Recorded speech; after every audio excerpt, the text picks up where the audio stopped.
Every car that is owned, on average, is parked for 95% of its entire lifetime. Our view on that is to say, car ownership itself is dead. We don't really look at it as disrupting as much as we look at it as actually tech enabling. It's the Netflix of cars. This interview is so easy, man. You really have to make sure you understand your fundamentals and you understand that product market fit in order to even get anywhere. And I really benefited by hiring the right people who could offset my lack of knowledge in these areas. Welcome back to The Change Officer. Today, I'm happy to introduce you to a brilliant entrepreneur who is shaping the future of the transportation industry in the Middle East. Wilhelm Hedberg, founder of eCar, the MENA's first and largest pay-as-you-go car rental company. To date, Wilhelm and his team has successfully raised over $22 million for eCar's expansion and pivoted the business to a pure mobility tech company with a seamless digital platform. Currently at 200,000 active members and 2,000 vehicles, eCar is on a trajectory to reach the magic number of 20,000 vehicles by 2022. Tune in to my conversation with a razor-sharp entrepreneur, the founder of one of the fastest growing startups in the history of UAE, Wilhelm Hedberg. Welcome to The Change Officer, Will. Thanks so much for having me. Thanks for coming, man. Yeah, appreciate it. I'm a petrol geek and petrol head, but we're living in the age of electric cars, so I'm not sure how long I'll be able to to keep it that way. You'll be good for a while. I think you'll be good for at least another solid 10 years at least, until everything goes into full autonomy. Awesome. Yeah. So other than that, we'll be talking today about obviously eCar and not a lot about the journey because everyone is already familiar. You're not a new kid in the block anymore. That's interesting. But we'll be talking about mobility services, what's ahead of us, what the future holds. We'll be talking a bit more about you as well. I think everyone is really keen into understanding who you are and what kept you going all these years and how did you ended up here. So before we deep dive into the topic, I would like to help everyone out there who are listening put mobility services in the right context before we kind of proceed. A lot of listeners probably would say, I know what mobility services are exactly, and then if you would ask them to explain, maybe they would struggle. So can you bring us closer to the topic of what mobility services are today? How do you define it? Right. So mobility is really the way in which you get from point A to point B, right? And that could be in the vertical of mobility, could be all the way from, the last yard solution with a kick scooter, all the way up into, a boat to an Abra to an airplane to a blimp. I mean, there's all kinds of different forms of mobility in the vertical. And mobility services, effectively, are trying to utilize technology to enable mobility better than it would be just by, for example, buying or consuming a vehicle, in our case, rather using tech to be able to shorten that distance or make that distance more convenient from point A to point B. Okay, that's I think that's like a book description of what mobility. Yeah. That's awesome.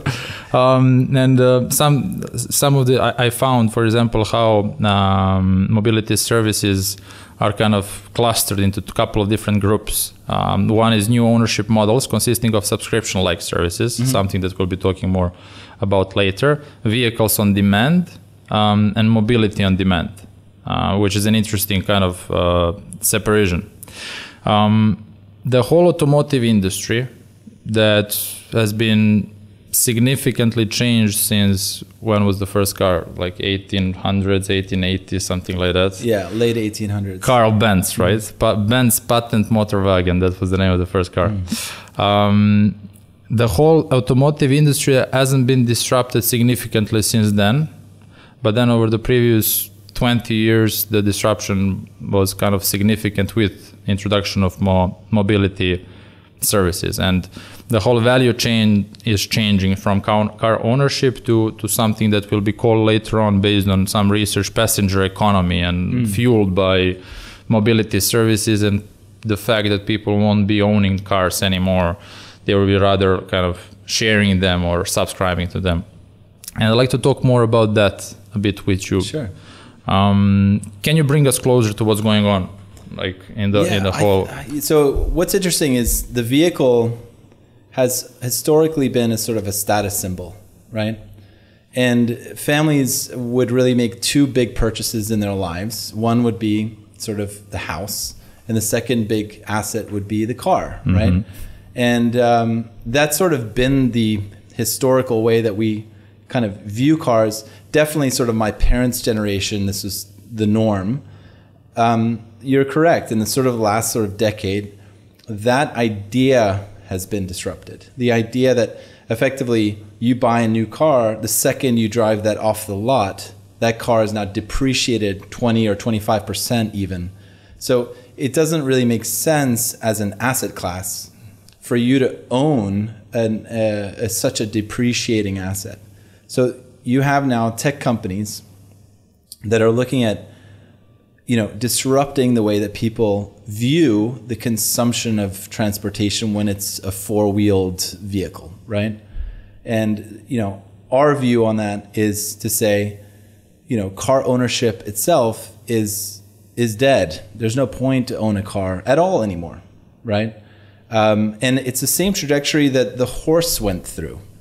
So like you were saying earlier, in the late 1800s, the introduction of the vehicle, that was disrupting the horse and carriage industry. And of course, the horse and carriage industry, a lot of it was also pulled on rails on streets and so on.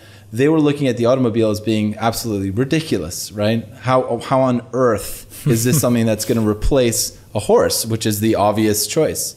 What ended up happening, of course, was the horse, which was used by the masses, was replaced then eventually by the vehicle. And the horse became like only something that the rich would ride, basically, at that point in time. And the car is going through that same evolution at this point in time. The idea of like car ownership is nearly going to become, at least in the next sort of 10 years, the sort of hobby for the wealthy.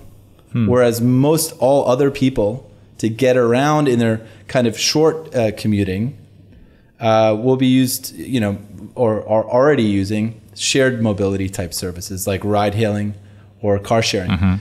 Within 10 years, it's going to be all autonomous anyhow for the major cities. So meaning, you will simply click to book a vehicle and a computer effectively will come pick you up, a computer on wheels, and drop you off to your final destination and then find itself to a charge station. And that's sort of the direction all this is heading. Like I don't have kids, but if I were to have children, I would assume that generation wouldn't even own a driver's license. That's where this is sort of headed. Well, what will happen in an emergency if they need to drive a car, Well, I just think that, the demand for wanting to own a car is going to be a lot less than it would be in today's world. Yeah. Right. And the demand is driven by needs. At the moment, I remember when I came to Dubai, Dubai without a car and with a car, two different cities, completely different cities. Yeah. Which did you prefer? With a car? I preferred it with a car, which gave me kind of more freedom to go around. But when I came, Uber or Careem was just starting. Yeah. So the whole transportation to go to the metro, I had to walk for like 15 minutes on like 75 degrees outside. So it wasn't really convenient. Yeah. But lately, I've been thinking in doing the math, owning a car that comes with a lot of, and I told you about my traffic fines and parking fines. Comes with a lot of expense. Of course. For what? Yeah. So now I'm really, although I'm a petrol head, maybe I'll be hopefully in that wealthy group of people that will own a car just for fun, but I actually use all of these services, for the actual needs of transportation. When we were doing research for one of the projects that I was engaged on in my day-to-day business, we found this interesting kind of diagram that was talking about how this whole new value chain will be changing. And they say by 2030, revenues from manufacturing and selling vehicles globally that are around 2 trillion at the moment will be only marginally higher than they are today. While by contrast, revenues from mobility services are projected to soar to almost $1.2 trillion, which is going to almost be equal. And what really caught my kind of attention is they are estimated that by 2030 there will be a layer of, they call it a primary service layer, where, for example, retailers or hospitals will be using this kind of services as an added service to bring patients, for example, to their hospitals or to bring shoppers to their shops. And the whole concept of transportation will be completely changed, and it will open this passenger economy. Well, actually, what everyone will be fighting for is the attention of people who are in the cars, transporting. 100%. Which is like, poof, 100%. Yeah, I mean, the traditional view of the OEMs, yes, the car manufacturers, has been, let's put pieces of metal together, put an engine in and put wheels on, and then have that vehicle be then sold. Typically, it's through a dealer network, right? So that's it. And that transaction cycle is relatively short. You start with a production and you go into sale. What Elon Musk figured out is that by removing the dealer network and going direct to consumer, all of a sudden now you have a direct link with your end customer, who otherwise the OEMs wouldn't even know who really are, True. Right? So it's interesting because there's an entire value chain that goes from disrupting from manufacturer, from OEM to the customer, bypassing the distribution network and bypassing the dealer network. And that is, the element that Elon figured out early and was able to just soar. And I think a lot of the OEMs are now trying to catch up. Which is probably, saying the only way for them to kind of survive is a big word, but it's one of the most important elements that they need to take in consideration going forward. We'll be talking more about data a bit down the queue of my questions. So hold on, we'll talk about it, and I think it's extremely important. Right. Just before proceeding and mastering this whole intro of disruption and what was going on, obviously, for 150 years, nothing significantly changed when it comes to cars, other than, electric cars just showed up recently. But it started the whole industry started being disrupted. And then 2020 came. In the middle of this, the beginning of disruption, 2020 came, which also kind of challenged a lot of business models and what was going on. What was the impact of 2020 to the whole industry?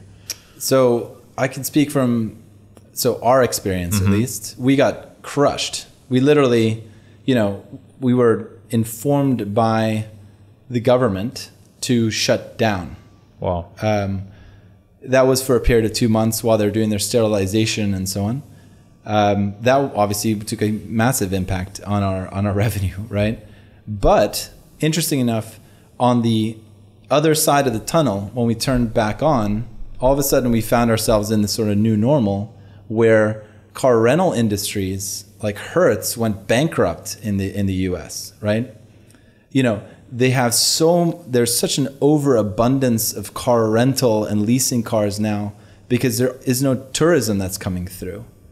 And then all of a sudden a company like eCar that can agnostically connect to telematics units that are anyway required in these car rental cars, we've become a source, like a partner for these car rental companies, even to some of them even to survive.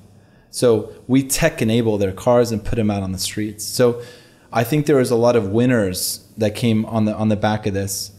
The other thing is that for dealerships, for example, people aren't as interested in having the human-to-human interaction to go into a dealership and shake hands with the guy or lady and walk around and look at cars. People want to have that just digitally. Door deliver a sterilized car, right? And this is another thing that we saw. Sort of post-COVID is that became a huge demand all of a sudden, right? People are, not interested in buying a car, but they're interested in a longer-term lease. Maybe these are people that were accustomed to using the metro before or public transport, but now they feel safer in their own enclosed environment, which is their own car. But they're not willing to sort of put a hefty deposit. So all of a sudden the birth of subscription came about because of this as well. From a macro perspective, there's some big time losers here. But really the car rental industry got crushed and ride hailing took a big hit. But the biggest hit of them all was public transportation, meaning buses, metros, this kind of thing. That took about a 50% hit across the globe. So people are just not only are they not going to the office like they used to, but they're also just opting for other forms of mobility rather than the crowded public ones. Wow. So based on everything that you're saying, and what most of the audience out there is aware that with big disruptions, a lot of good opportunities are showing up. You know, and now it's just a matter of where you're sitting. Are you sitting on the end, which is going to go through a tough time, or just use this as a kind of a stepping stone to accelerate forward? How is e-car positioned to take advantage of that, of what's going on? So it's interesting because the word disruption, it gets used quite a lot, but I don't know if what we're doing is necessarily even disrupting the car rental industry. This is an industry that is overdue for a technology overhaul. I mean, literally the same processes that have been in place for the last 30, 40 years are still what's going on now, right? You're walking up to a kiosk, you're having your passport scanned, right, faxed to you or whatever it is. Still these old school processes. I've been to so many car rental companies' offices in multiple countries, and it's the same kind of thing every time, right? It's that stack of papers that are, it's just old school thinking. And so on the back of this, even though we don't really look at it as disrupting as much as we look at it as actually tech enabling the industry in and of itself. So we're actually giving this tech, our e-car mobility operating system, for free. We're saying, hey guys, Avis, Hertz, Budget, LeasePlan, all the biggest companies, they're all signed up. And we're saying, look, just utilize our tech, and now you guys can tech enable your own cars, rent cars by the minute, subscription lease cars out for longer term periods, and they love it. So it's now under kind of a revenue share program that we have with these different tenants, as we call them. I think it's just interesting to just stop for a second and talk a bit more about e-cars model as well. Okay. I have to admit, and excuse my ignorance, when I talked to you initially, I didn't understand fully e-cars model. Okay. And probably most of people out there don't really realize what's behind. Sure. What kind of business you really are. Can you just unpack for us what e-car really does today? Okay. What's not visible from the outside when you see cars on the street? Yeah, fine. So e-car is two things. All One right. is we are a car share operator. What car sharing means is effectively a network of cars that are floating around a given city that can be booked via mobile app, and the mobile app also will unlock the car, and you can pay per minute, pick up, drop off wherever you want. That's car sharing. In 2019, e-car was the highest utilized free floating car share service in the world. So we figured it out. We're good at that. About a month ago, we launched subscription leasing, which is a new product. So as opposed to having cars parked in the city, these cars are stored digitally, right, in our menu of vehicles. You can select that car, and that car will be door delivered within a 2-hour window within 24 hours. So you can select the time that car gets door delivered. You can keep that car for 1 to 9 months, and you can switch the car, you can trade up and so on. The idea being it's the Netflix of cars, right? It's sort of your opportunity not to say I own a car, but I actually am subscribed to a network of different vehicles that I can use at any time, right? So it removes that idea of having to solve for, the least common denominator, which most people do. If they are looking to buy a car, they're like, okay, I have 2 kids, I need a bigger car. And, you know, the wife needs it for some things, I need it for other things, and so on. So typically we'll get like a minivan. Maybe that's the thing that makes the most amount of sense. Is that the preferred car for, you know, the individuals? Probably not, but it's the one that it can accompany, you know, for everybody's needs to some degree or another. With subscription, you don't have that problem, right? You're like, I want a sports car. That's what I want to drive. For a weekend, like... Boom. Rent it, right? With car share, you pay per minute, right? We're the world's first Tesla car share. You know, we have Range Rovers. We have all kinds of stuff on the high end. And then on the lower end, the economy side, we have the likes of Nissan Sentra and these kinds of things, which are cost efficient.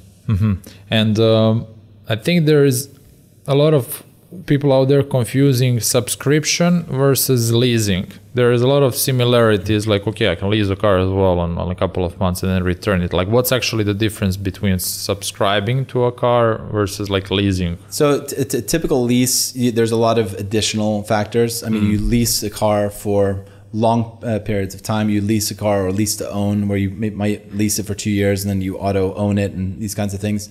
There's then the headache of insurance. There's the down deposits and all kinds of nonsense. Subscription is just a fixed fee, and it includes everything, right? And you can do it as short as a month, and you can do it as long as, for now, up to 9 months. But we're considering going even further than that. So it's effectively just removing all the additional headache that you have from leasing and keeping it a very simple pricing model. And there's no upfront cost. It's just an instant book, and that car gets door delivered. And it can be you can be subscribed for a weekend only, for like a couple of days. So you can book a car share car for a week, but we purposefully made our subscription platform for cars at minimum 1 month as we first launched out. But we're considering bringing now scooters on the app as well, and those maybe for a week only. So obviously the tech, we can change it, but in today's world, it's a month minimum to 9 months. I see. All right. Okay, I think that we made this clear. Now it's important. You know, I had a bit of confusion, but I'm sure others had as well. You mentioned something that is an interesting intro to the next question, that is about data. That, you know, what Tesla did. They went, you know, they skipped the whole, you know, step of dealers, etc. They went straight to the customers, which is allowing them to collect the data, right, directly. How do you see the importance of customer data evolving now in future in this industry? Wow, it's everything, effectively. We're pulling in about 1 million data records every day. 1 million data records, wow. So you can imagine each car has about 16 properties in its hardware. So we understand latitude, longitude, door unlock, lock, accelerometer, all this kind of stuff, right? That gets then fused in with the profile of the driver from their driver's license, male, female, age group, nationality, that kind of thing. And all of a sudden we're pulling insights on how people move. I can tell you how a 30-year-old Indian man drives in Deira on a Tuesday morning. Like, I know that, right? Which is, do I need to know that? Maybe, maybe not. For city planning, this is very interesting. For creating, fluctuating pricing, or dynamic pricing, I should say, basis on yield utilization curves for different parts of the area, that could be hot city part of the city or a cold part of the city, different times of day, etc., creates this brand new form of looking at dynamic pricing as well. Insurance is another thing. I can tell you how well people drive, and we can then categorize that data and collate that with insurance companies to reduce the premiums on insurance, right?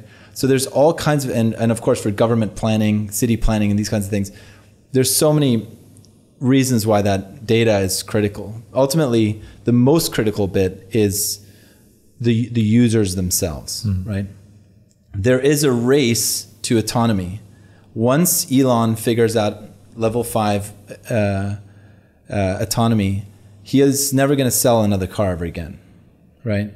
At that point, it's going to be competing against Uber, right? It's going to be owning your own fleet and just going out to the masses with mobility solutions, right? Because there wouldn't be a point to own a car if the car could drive itself. So that's really the race. And I see us as being that stepping stone, really, to getting to that point. And I think that that's really the true value in many ways of eCar from a tech perspective and data perspective, is that come sort of a year, 2 years down the road, we'll have a few million active customers. Now we have about 250,000, but we'll have a few million across a number of different countries. And there's real value in that, especially from the OEM's perspective. Wow. There was a lot of talk about data privacy, and we've been through it over the previous couple of years a lot. Is there an element of that 100%. needs to be handled as well? 100%. That is kind of, I won't say dangerous, impacting the business, and how do you handle that part? Well, just as much as we take people's credit card information via a third-party system for data protection, as well as their information, there is, of course, there is data that has to be shared to the police, meaning through what's called the RMS system, for example, in Dubai. In Abu Dhabi, they have their own via basically your national ID or a comma ID. The bookings get centered through, just like it would any car rental company, by the way, in this region. So those elements are interconnected with all the government authorities. People's own data that's housed by eCar is obviously secure and privatized within our company. That's not stuff that we, of course, can release out into public, nor would we ever do that. All right.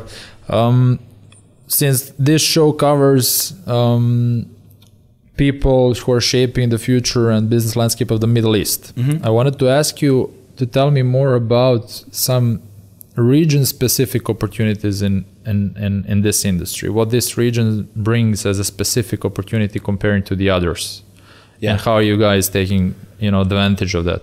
Okay, well, one of the lowest hanging fruit is the fact that there's 10 million women who could now drive cars in Saudi Arabia, right? Yeah. So this didn't exist 3 years ago. Not to say that all 10 million women have driver's licenses. That's not the case. It's only a measure of a couple 100,000 who've gone through the process. But it's just a classic example of low-hanging fruit in this region where, okay, wow, all of a sudden there is a lot of opportunity because there's a brand new market demand that's been shifted by policy change, right? Also, there's a big move towards electrification. We see this both in Dubai and Abu Dhabi.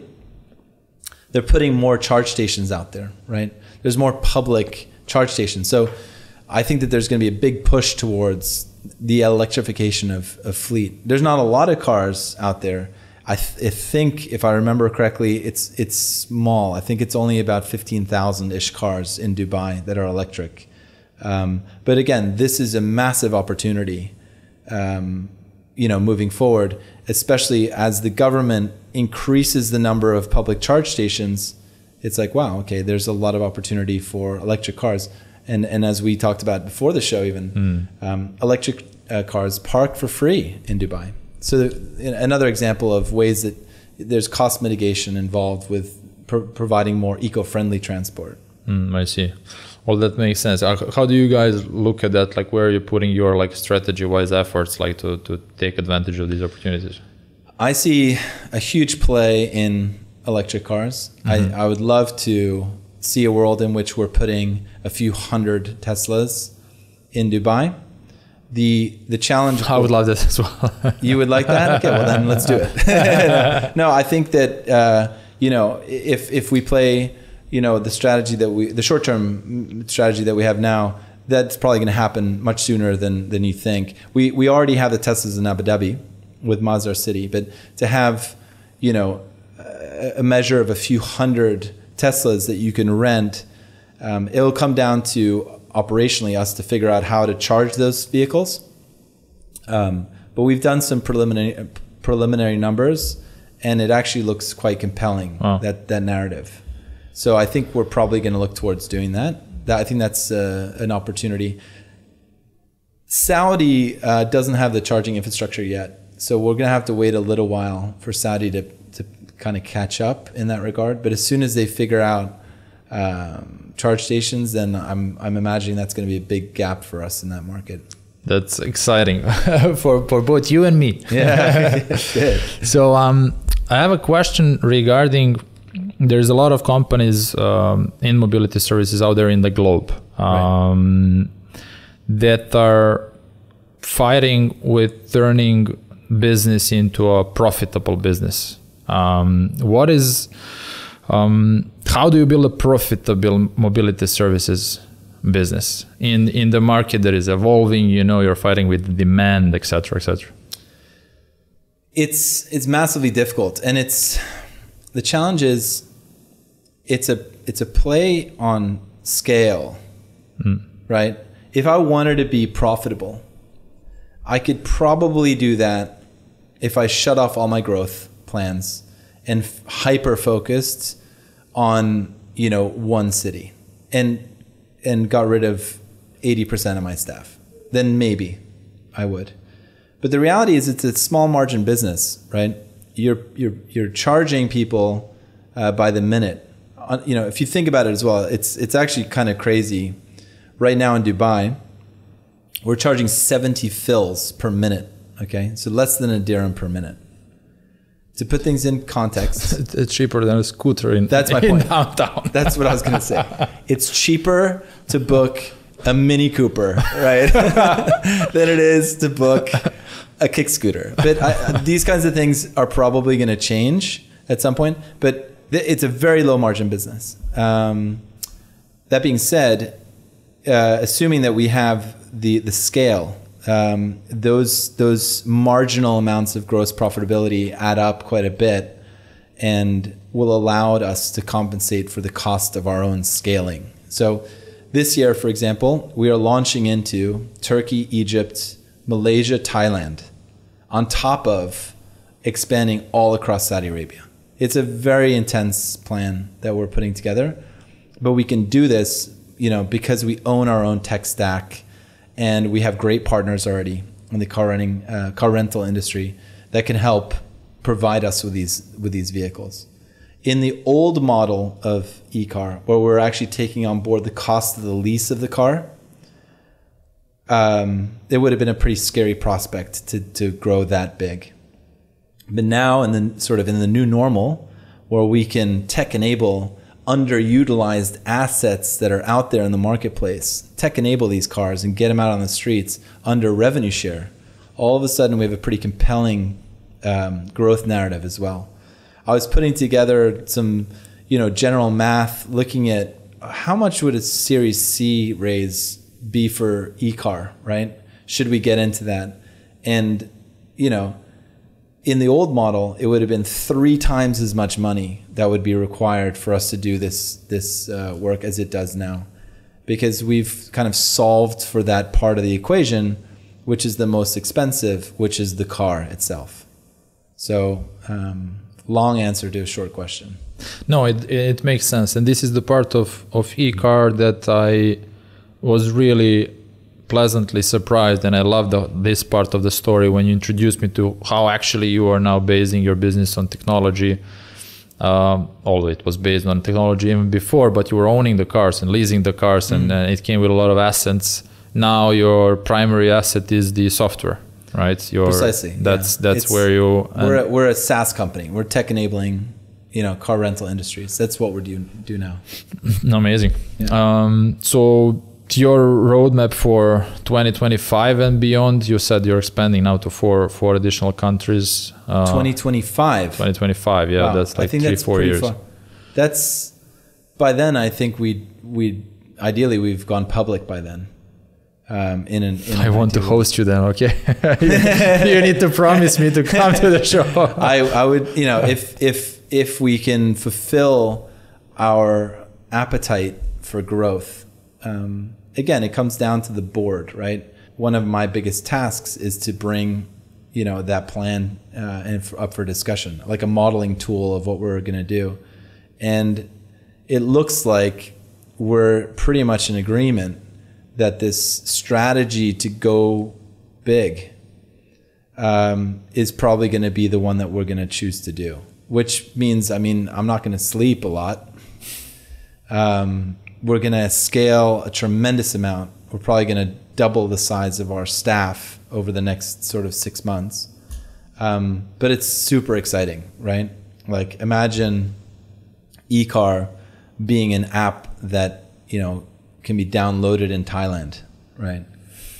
Or, you know, for us to have service in Istanbul, like that's awesome, right? That's really awesome. So, you know, there's benefits that, so our view is that we'll probably just use the subscription model for pretty much all the cities, except for Istanbul, which I think is a great car share market. But the rest is under subscription, which is again, even a lower cost proposition, because then we're just simply like an aggregator, if you will.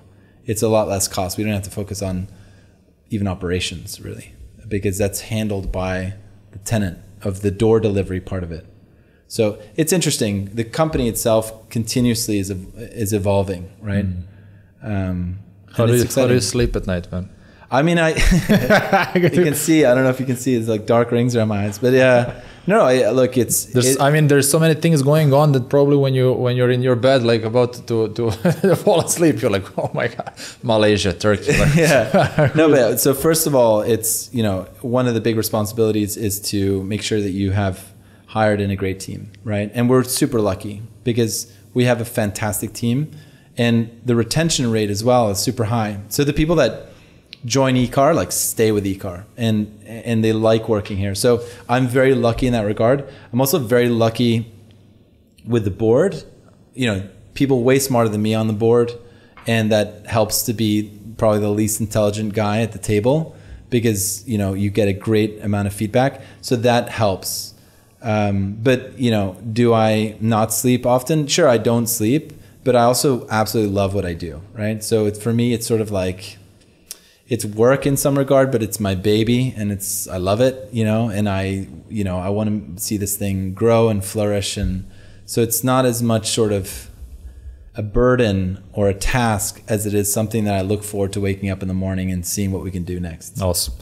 Okay, I think this is a good warm-up question that I didn't have in my script here for the second part of the show, which is more about more about Will and your life and your principles.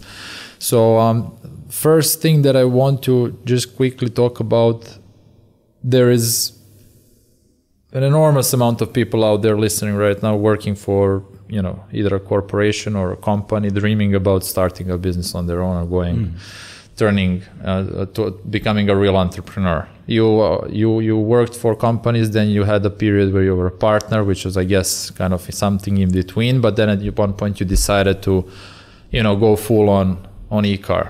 Yeah. So like, how did you like decided to go, okay, this is it, let's go? So I went from post MBA, a career in shipping, which is kind of normal for Norwegians. We have shipping or oil and gas. Those are like the options. And I was working in Dubai. This is 11 years ago when I first moved here. And the contract ended in shipping. And I went back and I found a headhunter in Media City. And I asked him, I said, look, I really want to get another job in shipping. What do you think? He looked at my package that I had before and he started laughing. He's like, there's no way you'll ever see this ever again, which is a little bit sad. And he's like, what else do you know how to do? Or if not, you can maybe move to Norway or something, but here you can't do it. And I love Dubai. So I had mentioned that I know this thing called ISO certification. I was doing some work like this. And this dude, this recruiter guy in Media City, I'm sorry if you're listening, I forget his name, but I think it was like Oliver or something. But he was the one who said, why don't you just give it a shot? Like start your own thing. And I had saved some money. So I decided I'm going to just start my own thing. So I became a partner, as you mentioned, where I had, more or less like a 50-50 ownership of a franchise of a company, a US company. And I spent the better part of like 3 years building this thing up, and it became a big company. And once it really was rolling, at that point I was working, only a few hours a week, because it was like a well-oiled machine. I had engineered my way out of the company. Wow. And that kind of, at that point in time, I was really quite bored, and I happened to have gone to my friend's house where we went swimming one summer day in Dubai, and we were talking business ideas, and he was the one who came up with CarShare because he's from Canada, and he's like, this would be awesome. And there and then I shook his hand. I was like, I'm going to do this. I'll do it. And I think he thought I was kidding, but I wasn't. Named the company eCar with a K because that was for Emirates Airlines, the EK of, because our view was to target cabin crew to give cars to them. And, fast forward like 4.5 years, here I am, with you on this podcast having this conversation. So, and by the way, I sold my business, that first one, in order to really fund eCar during this period of time. If there are listeners out there wondering like, when's the right time to jump into entrepreneurism, there is no correct time, right? It's either, and also it's important to note that it's like, it's sexy or whatever, and like, there's so much hype about being an entrepreneur, but the likelihood of success is really quite low.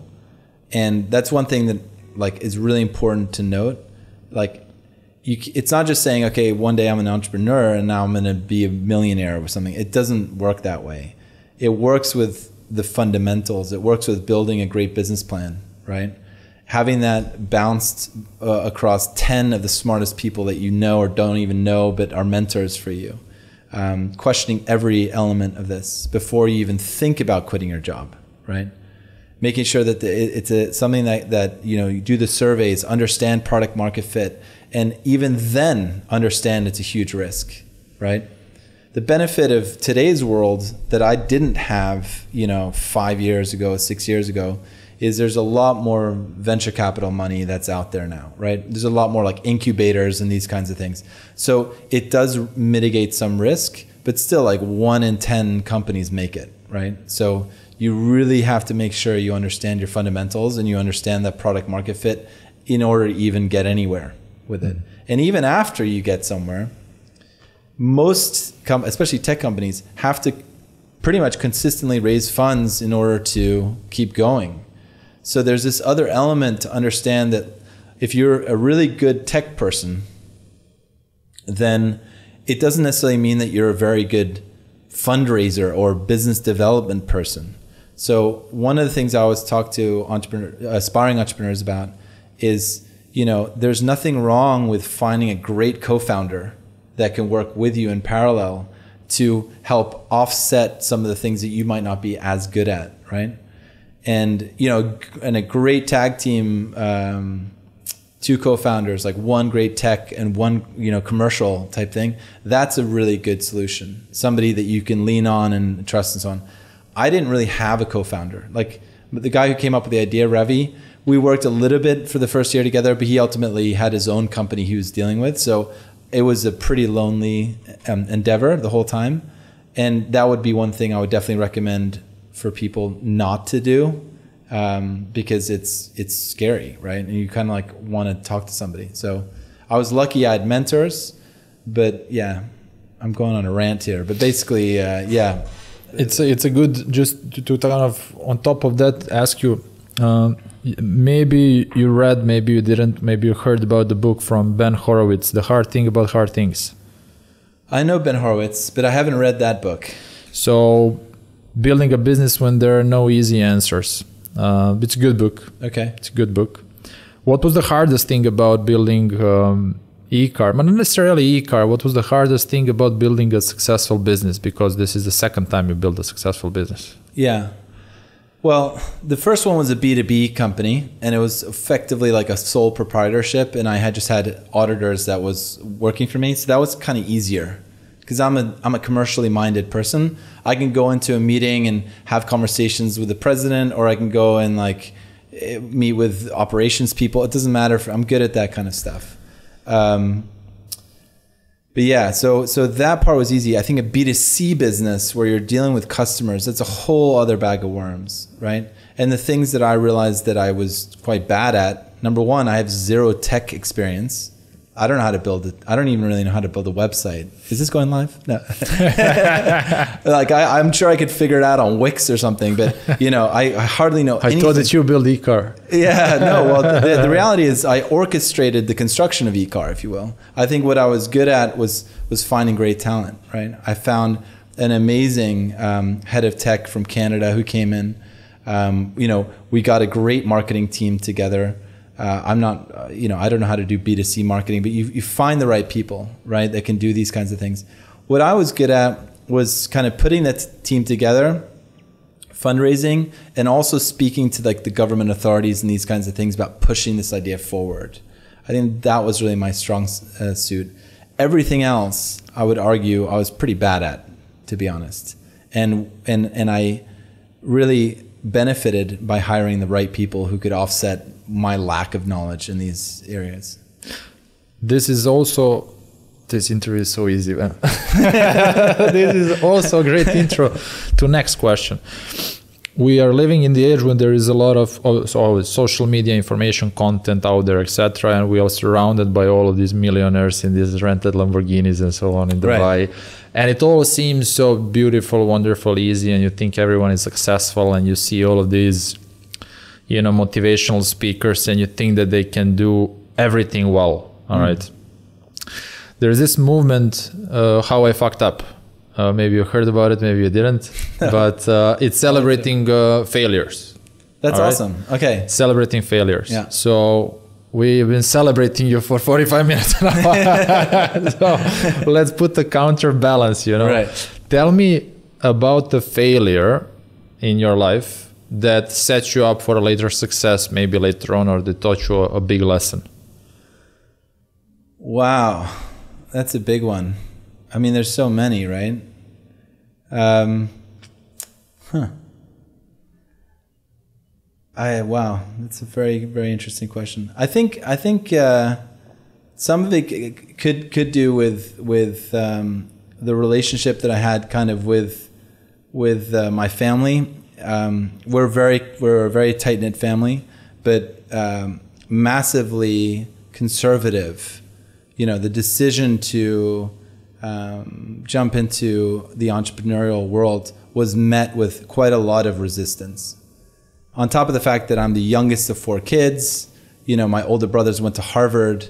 I was kind of like, I went to a state school, right? So there's kind of like my father was an MIT professor, so he had this academic snob view that was like, Vil, I don't think you're maybe smart enough to do this, or whatever it was, So I think that was sort of a failure on the part of, my understanding and my family's understanding of what is possible or what isn't possible. So it's kind of a skewed way of answering that question, I recognize. But I think my failure could have been that I didn't do this sooner.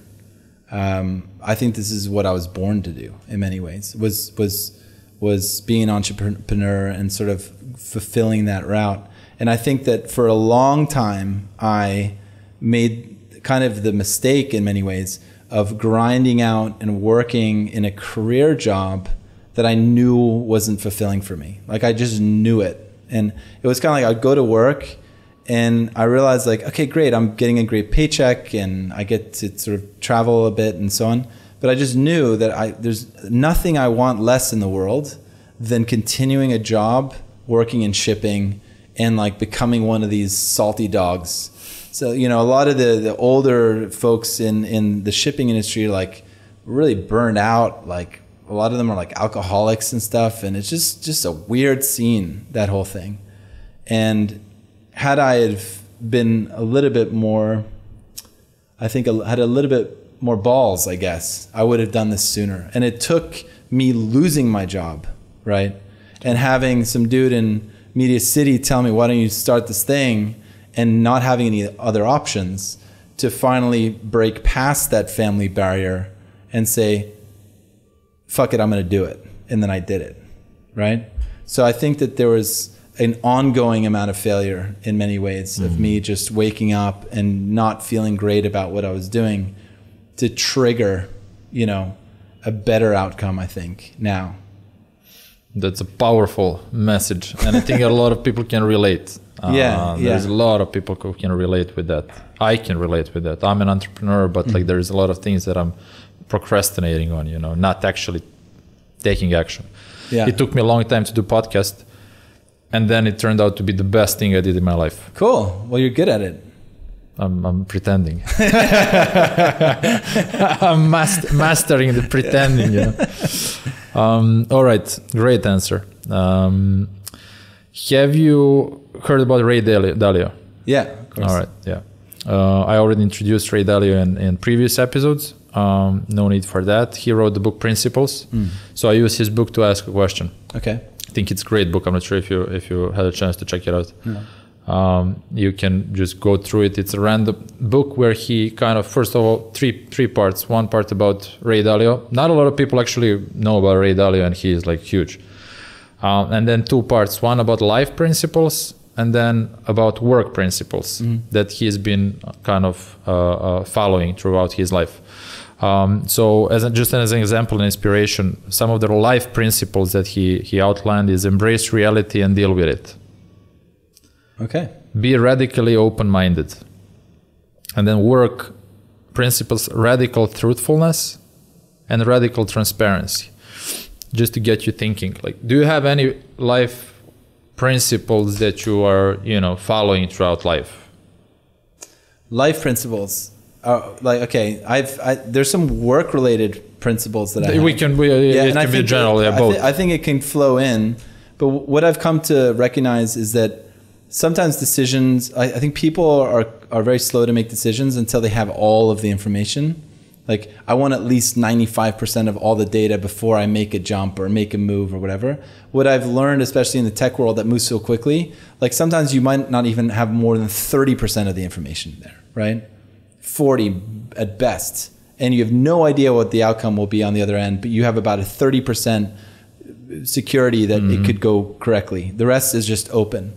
And I think that's sort of, for me, one of the guiding principles is not always having to sort of wait, get all the data, get all the facts, get all the information first to then make a move. Because oftentimes you're way too slow out the gate then. Somebody else has hopped in that market before you while you're sitting around trying to put together that kind of decision. And I think that the same can kind of happen in life as well sometimes. Sometimes you just got to try something different and, not necessarily always have to get the best Rotten Tomato score for the movie, but maybe you just want to check it out anyway. Or maybe it's something even more broad-based, like, maybe you haven't done a sport before. You don't have all the facts about it. Like paddle tennis is a great example. I love paddle tennis. I just recently discovered it. It's awesome, right? It's awesome. Yeah, and I didn't know anything about it before. I just heard a rumor or whatever, and I'm like, yeah, let's try it out. So I think that's kind of a bit of a guiding principle as well, is you don't necessarily need to have all of the facts present for you to actually make a jump in a decision, whether that's business or in your personal or private life. All right. Another cool question that I picked up, works like a charm. Is there a question that no one has ever asked you before and you would like to answer it? Wow. Think about questions that nobody has ever asked you in any type of format or a discussion. That's like a really very tough question to ask. Maybe, I'm trying to think. I think no one's ever asked me what my favorite color is.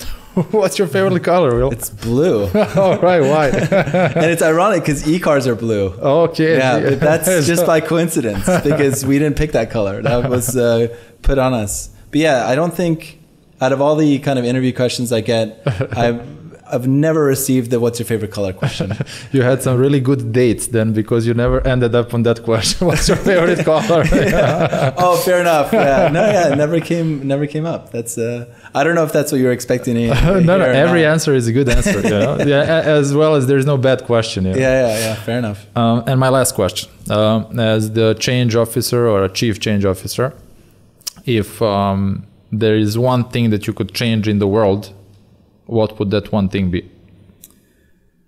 I would remove entirely owned vehicles. Every car that is owned, on average, is parked for 95% of its entire lifetime. Meaning it just sits there and does nothing, provides no value, and if anything is just detrimental to the environment, right? So my view is that no car should be owned. All cars should be shared. And that's my mantra, and that's what wakes me up in the morning. Thanks for coming, man. Appreciate it. Thanks so much. I enjoyed it thoroughly. Yeah? Cool. Appreciate it. Thanks for staying with us until the end. I hope you enjoyed the conversation and that Will inspired you as he inspired me. If you like what we're doing with the Change Officer podcast, please like and subscribe. Leave any comments or feedback and we'll make sure to get back to you. Will, thanks again for coming. Thank you. See you next Monday. Take care. Bye. Bye.